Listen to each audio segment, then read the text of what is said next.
Hello, High Desert Church. It is so good to be back with you guys. Hey, even as I get started, I just want to take some time to encourage every single one of you. It has been a hard season. It's been a hard 11 months of dealing with COVID and all the challenges, all the trials, all the obstacles that have come our way, certainly that have come your way. And I just want to take some time to encourage you. God has been so faithful. God has been so great. In spite of everything that has come our way, all the obstacles, all of the difficulties, all of the unknown, God has had his hand over every single one of us. He has been gracious to us. He has kept us. He has watched over us. And for that, we are to be incredibly grateful and thankful in this season.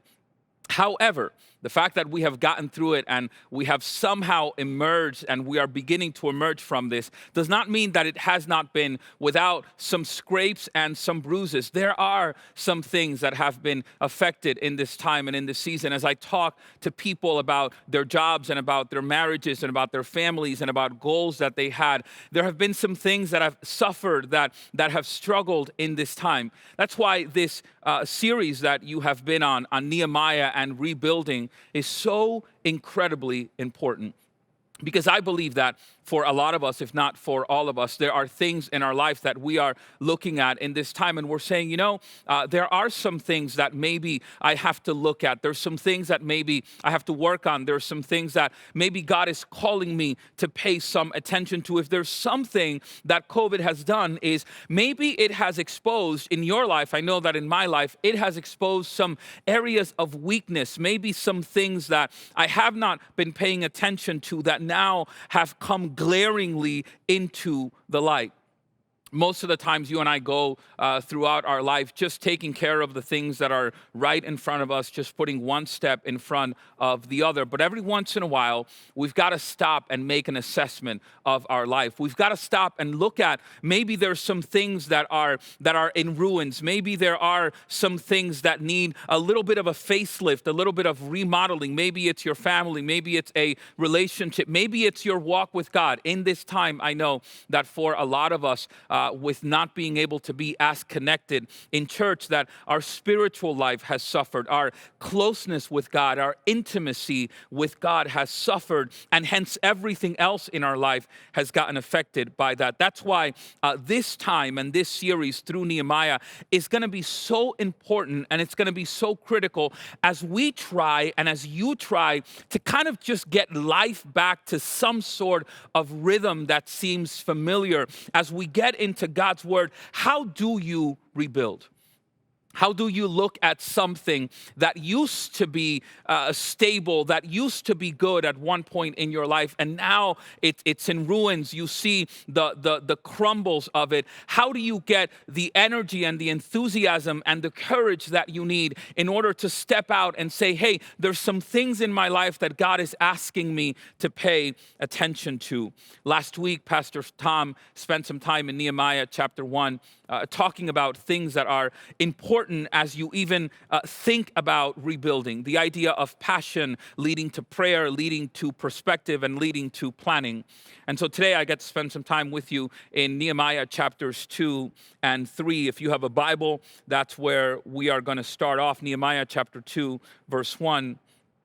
It says, in the month of Nisan, in the 20th year of King Artaxerxes, when wine was brought before him, I, being Nehemiah, took the wine and gave it to the king. I had not been sad in his presence before. If you open up Nehemiah chapter 1, verse 1, it says, in the month of Kislev. Now, I don't know if you've been following your Hebrew calendar lately, but between chapter 1 and chapter 2, there's a period of about 4 months. And what most commentators understand is that Nehemiah had been waiting for the right time. Nehemiah had been waiting for the right opportunity. Nehemiah perhaps was spending time in prayer, wanting God to open the right door, wanting God to open the moment when he felt that God was calling him to finally do something about the situation in Jerusalem. It's been 4 months. You know, there's times in your life and in my life in which we know that something needs to get done, and yet God is calling us to spend some time in prayer so that He can begin to organize our minds and prepare us for the season that He's going to bring us into. Verse 2, Nehemiah Chapter 2 says, "So the king asked me, 'Why does your face look so sad when you are not ill? This can be nothing but sadness of heart.' I was very much afraid, but I said to the king, 'May the king live forever. Why should my face not look sad when the city where my ancestors are buried lies in ruins and its gates have been destroyed by fire?'" Let me give you a little bit of a background. Nehemiah, it says in chapter 1, Nehemiah was a cupbearer to the king. In the time of Nehemiah, you got to be king not by popular vote, not by popular demand, not by an election. It was just you were born into it, and that's what happened. And the people didn't have a choice, which meant that if the people wanted to get rid of you, they either had to kill you or poison you or do something violent in order to take you out of the throne. What that meant was that if you were the cupbearer to the king, it was your role, your job, and your responsibility to make sure that the king was taken care of, that the food was good, and that there wasn't a conspiracy that was moving against him. So when you showed up before the king, you wanted to have a happy disposition. You wanted to reassure him that everything was well. So when Nehemiah presents himself before the king and he's not looking right, it's not a good thing for the job that he has.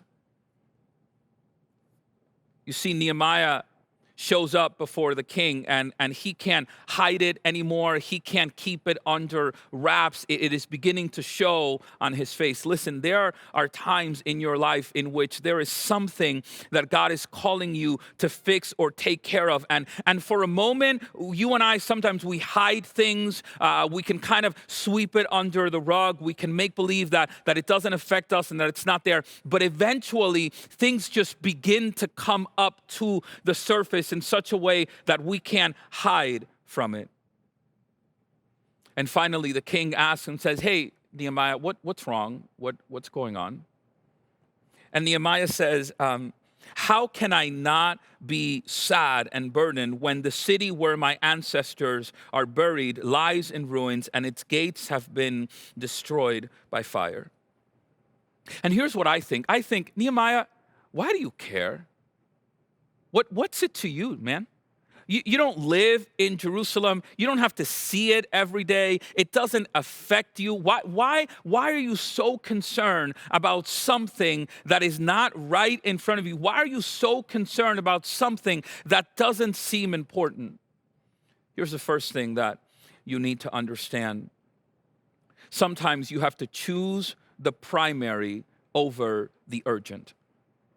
In other words, there are always things that are going to be vying for your attention in your life. The house always needs a repair. The car always needs to get fixed. The kids need to be on Zoom, and now you're supposed to be teaching them from home, and there's responsibilities at your job. And listen, there's all of these things that are constantly clamoring for your attention. But the question that I want to ask you is, are you paying attention to the primary things in your life? There are things in your life that are more important than anything else that you're dealing with. And if you're not careful, you will spend all of your time dealing with the urgent. This email came in, and this text message, and I have to do this for work, and the kids need this, and you spend your life busy. But ultimately, are you spending your life being busy for the things that are important and the things that are primary?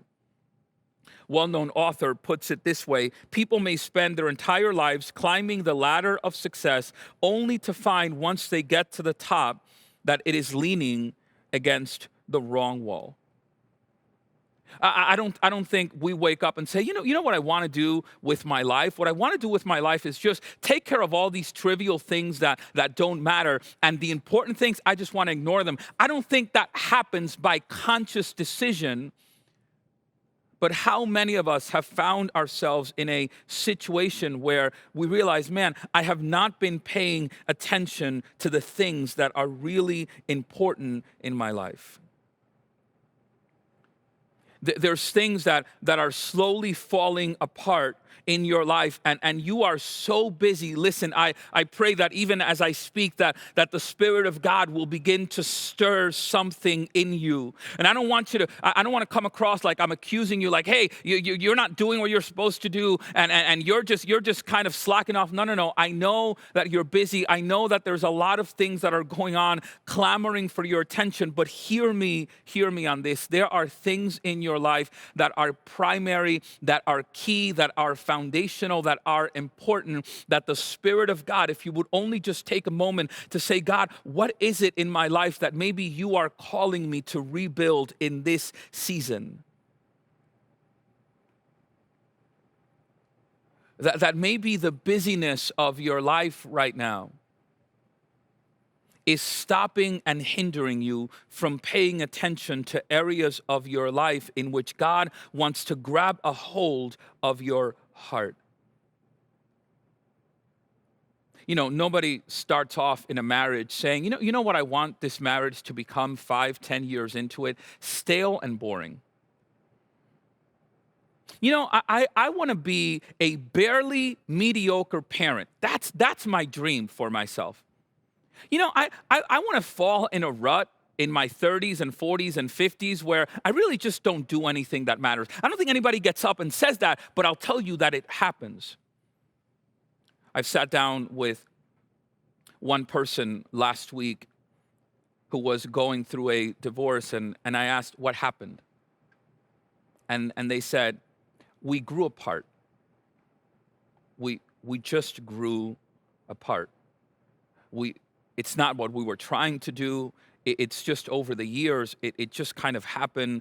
Her kids and my kids and her job and my job and our in-laws and the house and custody issues. And it just, Pastor, it just happened. And how many times have we gotten to situations in our life that we look at and we just say, I don't know when it fell apart. I don't know when I lost my children. I don't know when I lost my spiritual desire to even spend time with God. I don't know when we lost track of our finances. I don't know when this went from something that I did for fun to something that I did often to something that became a habit to something that became an addiction to something that destroyed me. Pastor, I couldn't tell you the line because it sort of just happened.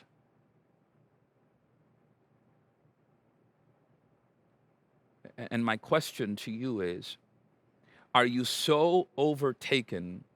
Are you so burdened by the urgent that you're not paying attention to the things that are principal matters, the things that have eternal weight and eternal value in your life?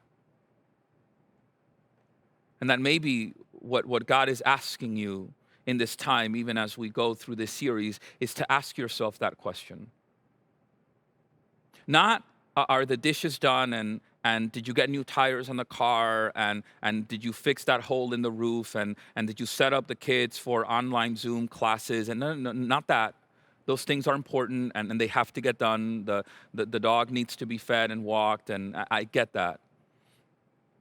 But then maybe God is asking you, hey, are there things in your life that either are in ruins or that are on their way to being ruined that you need to pay attention to before they get to a point that they overtake you and they overwhelm you, or even worse, before they get to a point where you can't come back from? I don't think we mean to. I don't think it's our intention. But I think that it happens for a lot of us. So Nehemiah goes before the king. His face is not right. King says, what's wrong? What's going on? And he says, there's a primary situation that is happening that my heart is burdened with.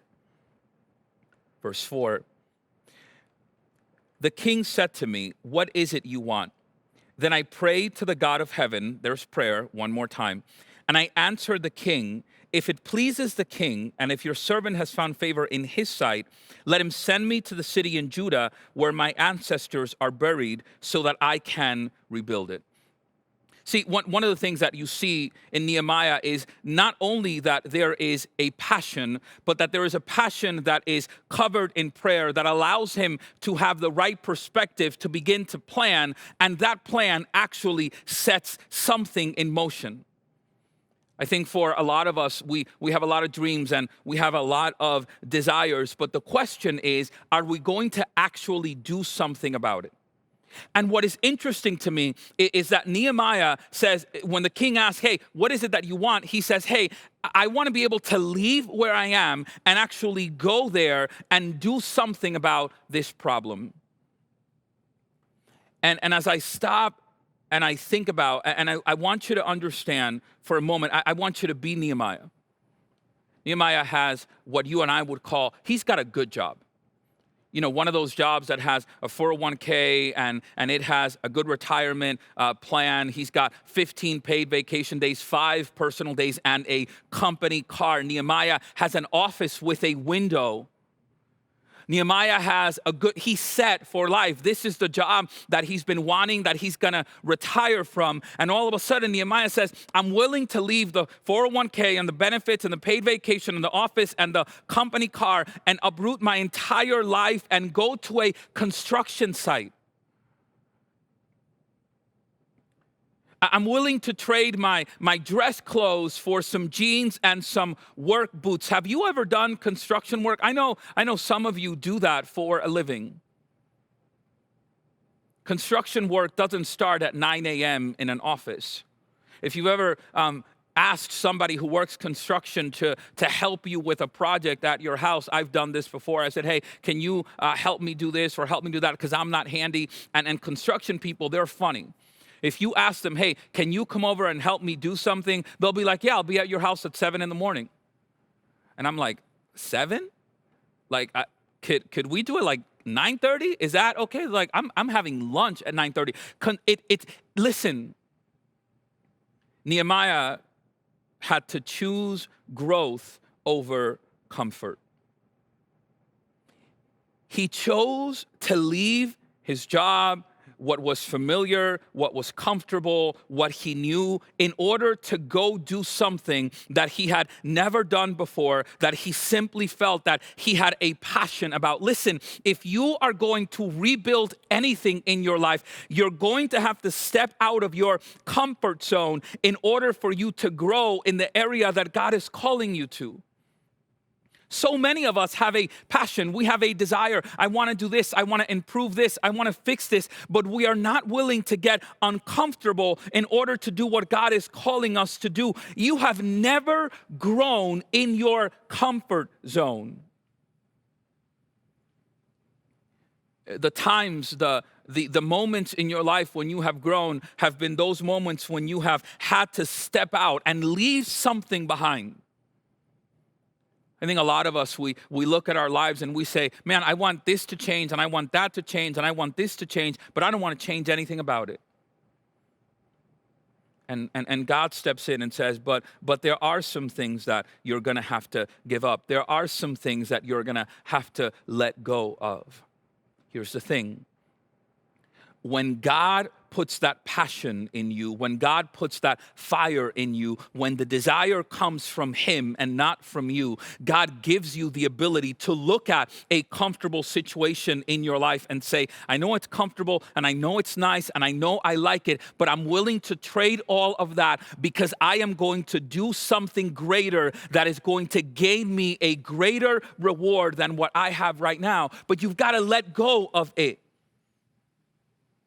You have to step out in faith and trust God that God, I'm going to put this in your hand. I'm going to put this job, this position, this comfort that I have, I'm going to put this at your feet. Listen, anybody that has ever done anything great and worthwhile for the sake of the kingdom of God has had to let go and lay down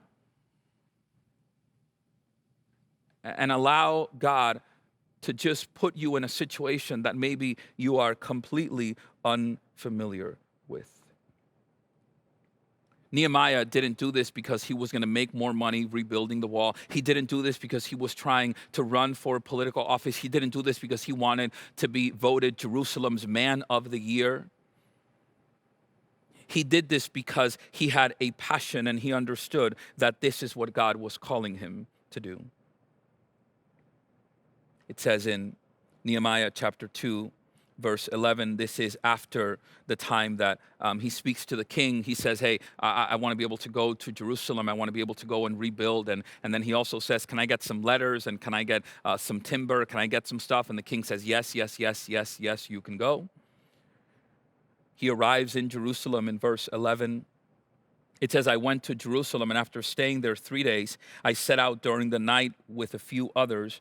I had not told anyone what my God had put in my heart to do for Jerusalem. There were no mounts with me except the one I was riding on. I want to stop there for a moment, and I can't camp out on that, but I want to tell you something that perhaps would be instructive for you. It says in the text that Nehemiah set out on his own, by himself, with just 3 other people. And he didn't tell anybody else what he was going to do. Can I tell you that you have to be extremely selective of the people with whom you share what God has placed in your heart to do? Because a lot of times, if you share it with somebody that doesn't understand the will and the purpose and the plan of God for your life, they will discourage you from doing the very thing that you know that God is asking you to do. And I can only imagine that at least once in your life you have felt that, man, I really think I need to do this. I really think I need to pay attention to this, whether it's your family, your finances, your spiritual walk, and you mention it to somebody and they're like, oh, that's not important. Don't worry about that. It'll be fine. She'll figure it out. She'll come around. Your kids, they're just being rebellious. Don't worry about that. Listen, you have to be careful whom you share what God has imprinted upon your heart, because not everybody understands and has the heart of God that God has for you. By night, verse 13, I went out through the valley gate toward the jackal well and the dung gate, examining the walls of Jerusalem, which had been broken down, and its gates, which had been destroyed by fire. Then I moved on toward the fountain gate and the king's pool, but there was not enough room for my mount to get through. So I went up by the valley by night, examining the wall. Finally, I turned back and re-entered through the valley gate. The officials did not know where I had gone or what I was doing, because as yet I had said nothing to the Jews or the priests or nobles or officials or any others who would be doing the work.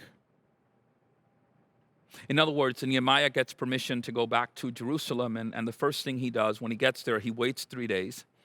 And then he says, I want to go take a look at the situation. I want to go figure out what I'm dealing with before I even get started. Here's number 3. Be willing to face it if you want to fix it. Be willing to face it if you want to fix it. You cannot fix what you are not willing to face.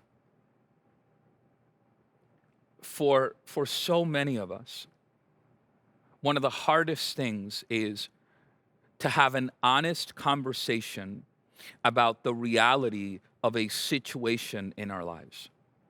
We'd rather ignore it. We'd rather make believe it's not there. We know there's a problem. I don't know if you've ever done this, but there are times in my life in which I know that there's something that I need to take care of, but it seems so overwhelming that I'd just rather kind of put it off to the side. I know my wife is upset about something, and I even have an idea as to what it is, but I don't want to ask her because I don't want to open up that whole situation and have that whole, so I'm just going to hope that, it'll pass. I'll go to work, and when I come back, maybe it will be over and it will be fine. I don't want to deal with it. I know that there's something going on with my kid, but oh my goodness, this kid, I talk to him, I talk to her, and they don't get it. I just don't want to deal with it.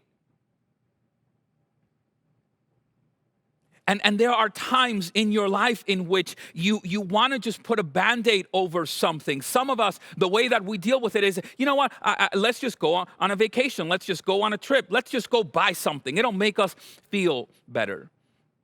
And there's something in the background that is looming. Every day you see just little pebbles, little rocks coming down from the wall. You see that it is slowly wearing, it is slowly deteriorating, it is slowly falling apart. And rather than facing it, rather than saying, you know what, I have to deal with this, we sort of just put it off to the side, hoping that it'll fix itself. And I get it. I understand. It's hard to sit down and have a conversation, and it's hard to look at a situation in your life and realize this is not where I wanted it to be. This is not going where I wanted it to go. But listen, if you cannot face it, the full reality of it, you will never be able to fix it. I believe the reason why Nehemiah took some time in the middle of the night, mostly on his own, was because Nehemiah, he wanted to see for himself. I want to know what I'm dealing with. I want to know the good, the bad, and the ugly. I want to make an assessment of where things are. And I pray that you would have an honest conversation with you. That you would look at whatever area of your life God is asking you to rebuild, and you would stop and you would just have an honest conversation and say, God, where am I? What does it look like? How much ruin is there? How much have I lost? And may God give you grace, because I know it's hard to look at an area of your life and to see it falling apart. And in that moment, the enemy comes in and he wants to detract you, and he wants to discourage you, and he wants to tell you it's so broken and it's so bad. Listen, the people, the walls had been torn down for, it had been more than 100 years things had gone bad. And I could imagine how many people looked at it and said, the project is too big, and we're so discouraged, and it's never going to get fixed, and it's never going to get done. Listen, the enemy will step in right in that moment. You have to be prepared. Right in that moment when you decide, maybe I'm going to do something about this, and maybe I'm going to get up. And when you take stock of it, the enemy will come in and say, man, it is so much work, and it is so torn down, and it is so destroyed, and so much time has passed by. Just leave it like that. It's not going to happen. It's not going to be possible. And in that moment, I pray that the grace of God just speaks into your life. That you would not be overwhelmed by how ruined it is, but that you would be overwhelmed by the grace and by the mercy and by the compassion of a God that loves you, that is willing to give you all the strength that you need to get up and rebuild.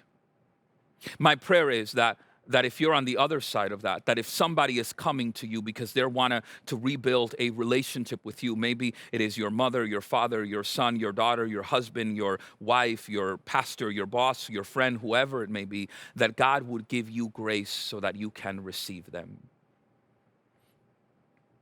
Because maybe they've torn down so much in your life. They've torn down your trust. They've torn down your goodwill. They've torn down your generosity. They've torn down your kindness. They've torn down your help. They've torn down your emotions. They've torn down your dreams. And now they're coming back in and they're saying, I know what I did, and I'm sorry, and please forgive me, and I want to rebuild. And in your heart, in that moment, the only thing that wells up, the only thing that comes back is the hurt and the pain and the sadness and the chaos that they have created. And my prayer is that above and beyond all of that, the grace of God and the mercy of God and the compassion of God will overwhelm your heart in such a way that you would be willing to say, I'm willing to rebuild with you. I'm willing to rebuild with you. Chapter 2, verse 8. Nehemiah, talking to the king before he leaves on his journey, says, and may I have a letter to Asaph, keeper of the royal park, so he will give me timber to make beams for the gates of the citadel by the temple and for the city wall and for the residence I will occupy. And here's what he says, and because the gracious hand of my God was on me, the king granted my requests. After he gets to Jerusalem and he inspects the walls of the city, he tells the people that are there with him, I also told them about the gracious hand of my God on me and what the king had said to me. They replied, let us start rebuilding. So they began this good work. As you begin to rebuild, can I remind you of the importance of giving thanks to God for the highs? for the good things that happen. Nehemiah, every time in chapter 2 that something good happened, he said, by the hand of my God, the gracious hand of my God who was upon me. Listen, the reason why gratitude is so important as you're trying to rebuild is because it reminds you that if you are having any sort of success, if there's any doors that are opening, it is God the one who is doing it. And it will keep you and I grounded so that I can remind myself, Joel, if you are doing this and you are being successful, it is only because of the hand of God that is upon you. Don't forget that. It's not you, it's not your strategy, it's not how amazing you are, it's not the amazing plans that you came up with, it's not because you're so smart, it's not because you have the right connections, it is literally because the gracious hand of your God has been upon you. In that very same way that God calls you to give thanks for the highs, He asks you to trust Him in the lows. Chapter 2, verse 19 and 20. But when Sanballat the Horonite, Tobiah the Ammonite official, and Geshem the Arab heard about it, they mocked and ridiculed us. What is this you are doing? They asked. Are you rebelling against the king? I answered them by saying, verse 20, the God of heaven will give us success. We, his servants, will start rebuilding, but as for you, you have no share in Jerusalem or any claim or historic right in it. Thank God in the highs, and trust God in the lows. One of the hardest places to be is in the middle of a dream that has gone wrong. One of the hardest places to be is in the middle of a situation that a week ago, a month ago, a year ago, it seemed like it was the dream job. It seemed like they were the dream person. It seemed like it was the dream house. It seemed like you had the dream family. One of the hardest places to be is when something that seemed like a dream turns into a nightmare. And for Nehemiah, the moment he gets to Jerusalem, the opposition comes. The moment he arrives, there are people that begin to mock and ridicule him. And how often in your life and in my life, we have set out to do something for God, to rebuild something in our life. And all of a sudden, there's a trial that comes. There's an opposition that comes. And a lot of us, our response is, I'm packing my bags and I'm out. I'm leaving. But when you know, listen, when you know that God has sent you, when you know that God has called you, it doesn't matter the opposition that comes. Nehemiah is a little bit just crazy. These two guys come up to him and they're like, are you rebelling against the king? Nehemiah looks at them and says, our God will grant us and give us success. I don't have time to deal with you. And you're like, man, what kind of courage and certainty do you have in yourself? I'm the kind of person that if I'm doing something and somebody comes in and questions it, I stop and I start questioning myself too. Joel, are you doing that? And I'm like, I guess. I don't even know if I should. Now I'm doubting it myself. Here's the thing. When you understand that you are moving in the will of God, all of a sudden, you can point back to God whenever things begin to get wrong. That's why I always tell people, the greatest thing that you need to know is before you step into a situation, you need to make sure that God is calling you to it. Because I guarantee you that smack in the middle of whatever it is that you step into, the enemy is going to stand up and try to discourage you from doing it. And in that time is not the time for you to say, oh man, did I make the right decision? Was I listening to God? That is not the time for you to do that. That's the time for you to say, God, I know I heard you. I know you spoke to me. I didn't come up with this on my own. God, I've come up with some crazy things in my life, and I've done some crazy things in my life, but I guarantee you, God, this is not one of them. I believe that the reason why Nehemiah was so just willing and able to just dismiss criticism and set it off to the side was because he had this certainty, this assurance that God had called him to this. So he was able to thank God in the highs, but he was able to trust God in the lows. God has ordained this. God has sent me to do this. God has burned this desire in my heart. God has given birth to this. I didn't come up. I was fine. I had a job. Remember, I had a job with an office and a company car. Remember? When you have the certainty that God has called you, you will not give up. You will not throw in the towel. You will not abandon. I know some of you may find this shocking, but every once in a while, my wife and I, especially early on in our marriage, it was a little bit hard. I know you like to think, man, it must be great to be married to him. It's not, because we're all human. And I remember one of the hardest discussions that my wife and I had, and just not seeing eye to eye and just having critical disagreements about things.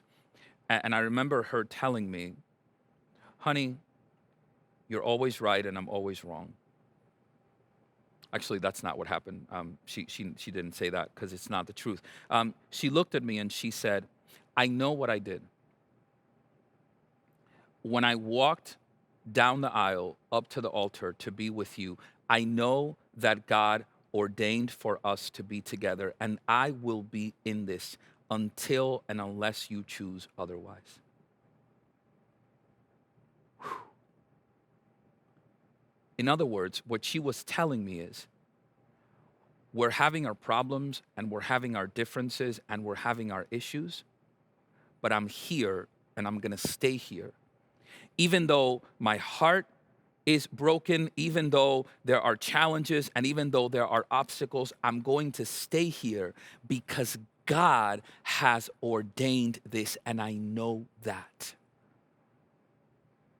You see, I think a lot of us get involved in situations in our life. We go after things, and we do it because we want to, because it seems right, because somebody else is doing it. And so when the challenge comes, when the trial comes, when the opposition comes, it's easy for us to want to jump ship. But when God has ordained, when God has come before, when God has planted, when God has prepared, when God has spoken, you don't move so easily in the midst of the challenge and in the midst of the storm. Because you know what God spoke, and you know what God said, and you know what God whispered to you, and you wrestled with it in prayer like Nehemiah 4 months. You cried about it, you burdened for it, you didn't go looking for this. This wasn't a just kind of matter-of-fact thing that you saw on Instagram and all of a sudden you decided to go in this direction. This was a deep-seated desire that God has been preparing in you, and so you don't shift, you don't move so easily. Nehemiah starts the rebuilding process, and I just want to read you some excerpts from chapter 3 as we close our time together. It says in verse 1, Eliashib the high priest and his fellow priests went to work and rebuilt the sheep gate. They dedicated it and set its doors in place, building as far as the Tower of the 100, which they dedicated, and as far as the Tower of Hananel. Verse 8, Uzziel, son of Harhaiah, one of the goldsmiths, repaired the next section, and Hananiah, one of the perfume makers, made repairs next to that. They restored Jerusalem as far as the broad wall. Verse 12 says, Shallum, son of Haholesh, ruler of the half district of Jerusalem, repaired the next section with the help of his daughters. And verse 14, the dung gate was repaired by Malchiah, son of Rechab, ruler of the district of Beth Hakerem. He rebuilt it and put its doors with their bolts and bars in place. And you can keep on reading interesting names all through chapter 3. Here's what I want to tell you. Don't underestimate the power of what one person can start. You know that 2 chapters ago, Nehemiah was a cupbearer with a burden. That's all he was. He was a cupbearer with a burden. And by the time you get to chapter 3, he has a small army of people rebuilding a wall that has been torn down for about 100 years. And all it took was one person with a burning desire and a willingness to do the will of God. And it changed the entire setting for the people of God. The only thing that it takes is for God to grab a hold of your heart and impress a vision on you. And you have no idea the power that you have to transform your family, your marriage, your spiritual life, your children, your grandchildren, your job, your church, your community. You have no idea of the power that resides within you if you allow God to speak His word and His vision. And if you allow God to deposit, listen, a burden that is so great in you that you have no choice but to let go of your comfort in order to grow into what God is calling you to do. That you'll be able to look at the situations in your life that are torn down and that are broken, and rather than be overwhelmed with guilt and with shame, that you can take a proper assessment and say, God, I get it. I get it. It looks bad. It looks bad, and it's been like that for a while, and I want to fix it, so I have to face it. And I'm comfortable in how things are, and I'm comfortable in where I am, but God, rather than choosing comfort, I want to grow into what you are asking me to do. God, as I step into this season and as I step into this journey, I'm going to thank you for the highs, and I'm going to trust you in the lows, because I'm reminded that you called me. And God, I'm so thankful that rather than just going through my life, doing all the chores and all the tasks and all the things that seem urgent, God, I'm thankful that you're calling me to look at those things that are not necessarily urgent, but they are primary, they are important, they are foundational in our lives. My prayer is that even as we, as Christians, as a church, as a country, begin to maybe start the process of rebuilding life with COVID. I can't even say after COVID because it's still here. That in that same way, you will take stock of your personal life and you would say, God, what are you calling me to rebuild? What are you calling me to fix? What are you calling me to dive into in my life so that I can have a passion for what you are passionate about, so that I can, in this season, rebuild areas and parts of my life that have been in ruin. May God give you grace and wisdom and strength so that you too can rebuild as Nehemiah did. High Desert Church, God bless you guys.